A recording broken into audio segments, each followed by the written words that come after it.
ਮੁੱਖ ਮੰਤਰੀ ਭਗਵੰਤ ਸਿੰਘ ਮਾਨ ਦੀ ਅਗਵਾਈ ਵਾਲੀ ਪੰਜਾਬ ਸਰਕਾਰ ਦੀ ਕੋਸ਼ਿਸ਼ ਹੈ ਕਿ ਪੰਜਾਬ ਦਾ ਹਰ ਪਰਿਵਾਰ ਖੁਸ਼ਹਾਲ ਹੋਵੇ ਅਤੇ ਕਿਸੇ ਵੀ ਘਰ ਦੀ ਰਸੋਈ ਮਹਿੰਗਾਈ ਕਾਰਨ ਪ੍ਰਭਾਵਿਤ ਨਾ ਹੋਵੇ। ਇਸੇ ਮਕਸਦ ਤਹਿਤ ਪੰਜਾਬ ਸਰਕਾਰ ਨੇ 9 ਮਈ 2026 ਨੂੰ ਸੰਗਰੂਰ ਤੋਂ ਮੇਰੀ ਰਸੋਈ ਯੋਜਨਾ ਦੀ ਸ਼ੁਰੂਆਤ ਕੀਤੀ। ਇਸ ਯੋਜਨਾ ਦਾ ਲਾਭ ਸੂਬੇ ਦੇ ਕਰੀਬ 40 ਲੱਖ ਗਰੀਬ ਤੇ ਆਰਥਿਕ ਤੌਰ ਤੇ ਕਮਜ਼ੋਰ ਪਰਿਵਾਰਾਂ ਨੂੰ ਦਿੱਤਾ ਜਾ ਰਿਹਾ ਹੈ। ਹਰ 3 ਮਹੀਨੇ ਬਾਅਦ ਰਾਸ਼ਨ ਕਿੱਟਾਂ ਵੰਡੀਆਂ ਜਾ ਰਹੀਆਂ ਤਾਂ ਜੋ ਘਰਾਂ ਦਾ ਰਸੋਈ ਖਰਚ ਘਟੇ ਅਤੇ ਲੋਕਾਂ ਨੂੰ ਪੌਸ਼ਟਿਕ ਖੁਰਾਕ ਮਿਲਦੀ ਰਹੇ। ਰਸੋਈ ਤਾਂ ਪੂਰੀ ਹੁੰਦੀ ਹੈ ਜੇ ਆਟਾ ਦਾਲ ਦੇ ਨਾਲ ਹੋਰ ਸਮਾਨ ਵੀ ਜਿਹੜਾ ਰਸੋਈ 'ਚ ਹੋਵੇ। ਇਸ ਸਕੀਮ ਦੇ ਵਿੱਚ ਇੱਕ ਕਿੱਟ ਬਣਾਈ ਗਈ ਹੈ ਜਿਹਦੇ ਵਿੱਚ ਸਰੋਂ ਦਾ ਤੇਲ ਹੈ, 2 ਕਿਲੋ ਮਾਂ ਛੋਲਿਆਂ ਦੀ ਦਾਲ ਹੈ, 2 ਪੈਕਟ, 2 ਕਿਲੋ ਖੰਡ ਹੈ, 1 ਕਿਲੋ ਨਮਕ ਹੈ, 200 ਗ੍ਰਾਮ ਹਲਦੀ ਹੈ ਤੇ 1 ਲੀਟਰ ਸਰੋਂ ਦਾ ਤੇਲ ਹੈ। ਸੋ ਇੱਕ ਪੂਰੀ ਰਸੋਈ ਬਣ ਜਾਂਦੀ ਹੈ। ਇਸ ਯੋਜਨਾ ਤਹਿਤ ਲਾਭਪਾਤਰੀ ਪਰਿਵਾਰਾਂ ਨੂੰ ਦਾਲ, ਖੰਡ, ਨਮਕ, ਹਲਦੀ ਤੇ ਸਰੋਂ ਦਾ ਤੇਲ ਮੁਹੱਈਆ ਕਰਵਾਇਆ ਜਾ ਰਿਹਾ ਹੈ। ਇਹ ਯੋਜਨਾ ਸਿਰਫ ਰਾਸ਼ਨ ਦੇਣ ਤੱਕ ਸੀਮਤ ਨਹੀਂ ਬਲਕਿ ਆਮ ਲੋਕਾਂ ਦੀ ਆਰਥਿਕ ਮਦਦ ਕਰਕੇ ਉਹਨਾਂ ਦੀ ਜ਼ਿੰਦਗੀ ਨੂੰ ਹੋਰ ਸੁਖਾਲੀ ਅਤੇ ਸੁਰੱਖਿਅਤ ਬਣਾਉਣ ਵਾਲੀ ਇੱਕ ਅਹਿਮ ਕਦਮ ਹੈ। ਸਾਨੂੰ ਵੀ ਭਗਵੰਤ ਮਾਨ ਵੱਲੋਂ ਜਿਹੜੀ ਕਿੱਟ ਮਿਲੀ ਹੈ ਅਸੀਂ ਉਹਨਾਂ ਦਾ ਬਹੁਤ ਧੰਨਵਾਦ ਕਰਦੇ ਹਾਂ। ਇਹ ਮੇਰੀ ਰਸੋਈ ਕਿੱਟ ਹੈ। ਇਹਦੇ ਵਿੱਚ ਨਮਕ, ਦਾਲ, ਖੰਡ ਤੇ ਤੇਲ सब कुछ दिता गया।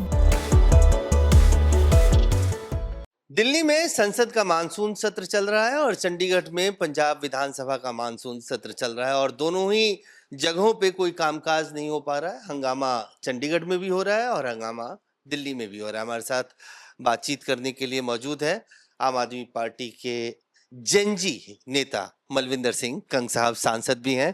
और कंग साहब, सबसे पहले तो यही कि ना यहाँ पे कोई बातचीत हो पा रही है, ना मौका मिल पा रहा है आप लोगों को अपनी बात रखने का, और चंडीगढ़ में भी कुछ ऐसा ही हो रहा है। वहां भी विधानसभा का सत्र नहीं चल रहा है, सिर्फ हंगामा हो रहा है। पहली बात तो हम जैन जी नेता नहीं है, जैन जी जो जनरेशन है के नेता, उनकी ये इश्यूज को हम डेफिनेटली उठाते हैं और हमारी ड्यूटी भी है। देखिए, जहाँ तक पार्लियामेंट की बात है, बड़ा अनफॉर्चुनेट है क्योंकि बहुत सारे वो मुद्दे जो लोगों से जुड़े हैं, देश के मौजूदा हालातों से जुड़े हैं, चाहे प्रभु राम जी के मंदिर में चंदा चोरी का विषय है, नौजवानों पे अत्याचार हुआ है, लगातार केंद्र सरकार जो सेंट्रलाइजेशन कर रही है, तो ये सत्ता पक्ष का जिम्मेवारी रहती है संसद को चलाना। और हम तो लोगों के सवाल पूछ रहे हैं जिसको जवाब देने से भाग रही है केंद्र सरकार। और मुझे लगता है जो इस बार का सेशन है डेफिनेटली बड़ा ही निराशाजनक रहा है। पंजाब में मानसून सेशन चल रहा है, वहाँ हम तो लगातार, क्योंकि हम सत्ता में हैं तो हम तो जवाब दे रहे हैं। कोई भी जो अपोजिशन ने विषय उठाया है वहाँ, तो चाहे भगवंत मान साहब ने खुद भी स्टेटमेंट दिया है, बाकी तमाम हमारे सीनियर मिनिस्टर, वहाँ जो विपक्ष के सवाल है उसका जवाब हम दे रहे हैं और बड़ा अच्छा चल रहा है सेशन। एक सवाल आपके अपने ही विधायक ने पूछा है अपने ही मंत्री से, वो हैं आपके मनविंदर सिंह गयासपुरा ने। उन्होंने तरुणप्रीत सोन साहब से सवाल पूछा है और ये भी एक तरह से कहा है कि अगर वो साबित कर देंगे तो वो अपनी एमएलए सिर्फ विधायकी छोड़ देंगे। तो इसको किस तरह से? देखिए, ऐसा है, भगवंत मान साहब की सरकार ने एक शुरुआत करी थी कि जो पंचायती जमीनें हैं जिस पे हक गरीबों का रहता है और गांव के विकास को लेकर प्रायोरिटी रहती है, वो कई जगह हमने जमीनें छुड़वाई भी हैं, तकरीबन 11,000 एकड़ से ज़्यादा। लेकिन उनके भी शायद कॉन्स्टिट्यूंसी में कोई ऐसा गांव होगा, और मुझे लगता है मंत्री साहब ने बड़ा बेहतर तरीके से उनको जवाब दिया कि जो भी कार्रवाई सरकार की बनती हम करेंगे।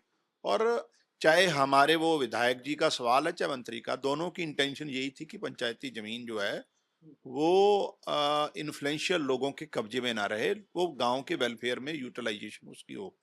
लोग कह रहे हैं कि कांग्रेस की गुटबाजी, कांग्रेस की धरेबंदी, कांग्रेस के अंतरकलह पे तो रोज पंजाब में बात होती है, पंजाब से दिल्ली तक अब बात होने लगी। आम आदमी पार्टी में भी कुछ नाराजगी है क्या अंदर? नहीं, आम आदमी पार्टी डिसिप्लिन्ड पार्टी है और अरविंद केजरीवाल जी हों चाहे भगवंत मान साहब हों, पार्टी डिसिप्लिन में उनकी अगुवाई में काम कर रही है और लगातार लोगों में जो हमारे लोगों के इश्यूज हैं, पंजाब की जो गवर्नेंस है, पंजाब की आर्थिक स्थिति, उसको बेहतर करने में लगी हुई।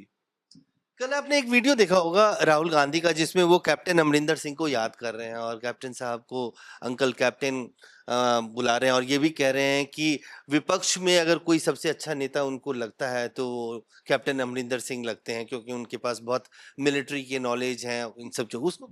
मुझे लगता है बहुत दिनों से ये चर्चा अंदर खाते चल रही थी। कांग्रेस में जिस तरीके की धड़ेबंदी है, कुर्सी को लेकर खींचतान है, झगड़ा सड़कों पर आ चुका है, मुझे लगता है राहुल गांधी जी कैप्टन अमरिंदर सिंह को याद भी कर रहे हैं और कहीं ना कहीं ऑफ द रिकॉर्ड ऐसी इनिशिएट किया जा रहा है, जो हमें पता लगा है कि कैप्टन साहब को लाने की कोशिश जो है कांग्रेस की, कि ये जो तमाम लड़ाई है कैप्टन साहब क्योंकि बड़े नेता थे उनके नाम पर खत्म हो जाएगी। और राहुल गांधी जी की इस अपील के पीछे भी मकसद यही है कि कैप्टन साहब डेफिनेटली क्योंकि ये भी कांग्रेस के आला कमान को समझ आ गया है कि जो मौजूदा लड़ाई है कांग्रेस की वहां वो खत्म नहीं हो सकती, क्योंकि एक ही जनरेशन के सब नेता हैं, एक ही स्टेटस के नेता हैं और उनका आपस में इतना ज्यादा दूरियां बढ़ गई हैं कि वो खत्म नहीं हो सकती। तो मुझे लगता है अब कैप्टन अमरिंदर सिंह को कांग्रेस में लाने की तैयारी हो रही है। एक सवाल आपसे, सुखजिंदर सिंह रंधावा ने एक ट्वीट किया है, उन्होंने अमर अरोड़ा साहब को एक ओपन चैलेंज दिया है कि जग्गू भगवानपुरिया को लेकर वो आए, एविडेंस लेके आए और वो भी सामने आएंगे और दोनों के बीच एक पब्लिक फोरम पे डिबेट हो जाए। नहीं, डिबेट की तो बात ही नहीं है, अब तो ऑलरेडी सारा कुछ पब्लिक डोमेन में ही है कि किस तरीके से उनको पैट्रोनेज किया गया है, क्योंकि वो खुद भी गुरदासपुर जिले से संबंधित गैंगस्टर है और इनिशियल और शुरुआती स्टेज में सुखजिंदर रंधावा साहब पर ये इल्ज़ाम है कि वो उनको पैट्रोनेज करते थे, वो उनके लिए बूथ कैप्चरिंग से लेकर तमाम मसल पावर के काम करता था। और उसके बाद जब होम मिनिस्टर बने हैं रंधावा साहब, तो उस समय जो अंसारी साहब हैं उनको भी इन्होंने वहाँ मेहमानों की तरह रोपड़ की जेल में बहुत ज़्यादा उनकी ध्यान रखा, ख्याल रखा, फैसिलिटेट किया। तो ये तो जो गैंगस्टर कल्चर है ये बेसिकली हमें विरासत में कांग्रेस और अकाली सरकारों से मिला है, हम तो उसको खत्म करने पे लगे। और अमन अरोड़ा जी ने बिल्कुल वो ही बात कही है जो फैक्चुअल है। एक आखिरी सवाल, आरएसएस प्रमुख मोहन भागवत ने नए जनरेशन के जेनजी जनरेशन के बच्चों से मुलाकात की है। आपको लगता है कि बीजेपी को अब ये समझ में आने लगा कि जंतर मंतर का प्रोटेस्ट कुछ लोगों का प्रोटेस्ट नहीं था, वाकई देश में जो एक नई पीढ़ी है उसकी नाराजगी बीजेपी की तरफ है, हाथ इसलिए बढ़ा? देखिए, बीजेपी को तो नहीं समझ आएगा, लेकिन नौजवानों को, जेनजी को समझ आ गया कि हिंदू मुस्लिम नहीं चलेगा। अब देश नौजवानों की एम्प्लॉयमेंट पर नौजवान बात करते हैं, पढ़ाई को, एजुकेशन सिस्टम को रीवैम्प करना चाहते हैं, गरीबी और जो इस तरीके से कारपोरेट के हवाले संस्थाओं को किया जा रहा है उसको लेकर नौजवान जागरूक हैं। विदेश नीति क्यों फेल है देश की, आज श्रीलंका, बांग्लादेश, नेपाल भी हमको आंखें दिखा रहा है, पाकिस्तान तो चलो हमारा पहले ही दुश्मन था। तो अब ये नई पीढ़ी ये समझ गई है कि भाजपा ने आपस में भाईचारे को लड़ाकर वोट लिए, उसका जो सच्चाई सामने आ गई। अब ये तो उनकी, मुझे लगता है क्योंकि आरएसएस पेरेंट बॉडी है, तो वो कोशिश कर रहे हैं कि कहीं ना कहीं इस नौजवान पीढ़ी को शांत किया जाए, लेकिन होना मुश्किल है। देखिए, ऐसा है, पहली बात तो जो प्रधानमंत्री जी ने टिप्पणी की थी अकाली दल पर जलंधर में, मुझे लगता है सुखबीर बादल उस पर क्लैरिफिकेशन लेने गए होंगे। नंबर 2, बीजेपी और अकाली दल को एहसास हो चुका है कि अब पंजाब में लोगों का जो रुझान है, रिस्पांस है, वो इनको पसंद नहीं करता।